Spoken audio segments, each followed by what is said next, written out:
तो लड़का हमको मजाक में मार दिया तो हम भी उसको मजाक में मार दिए। हमारे तो लोग बोल रहे लो तुम्हारा सोना का चैन है, तुम्हारा गहना बोले तो घर तुरंत हमारा लाइट कट गया। तो मेरा सोना का चैन देगा तो जाएंगे, नहीं देगा तो नहीं जाएंगे। हम बोले तो सोना का चैन देगा तो जाएंगे और नहीं देगा तो नहीं जाएंगे। हम आए तो मेरा अलमारी टूटा, मेरा पेटी बाकस टूटा।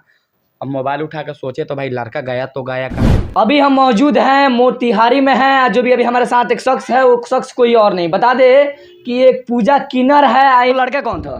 वो कार्तिक कृष्णा था, वो मेरा पहले हस्बैंड था। अच्छा, वो हस्बैंड था। हाँ, कितना रुपया लेके गया है? मेरा 2.5 से 3 लाख रुपया तक ले लेके गया है। अच्छा, कितना साल सब लोग प्यार करते थे? हम 2.5 से 3 साल तक। 2.5 से 3 साल से प्यार करते थे। हाँ। अच्छा, कितना बार आपके साथ संबंध बनाया है?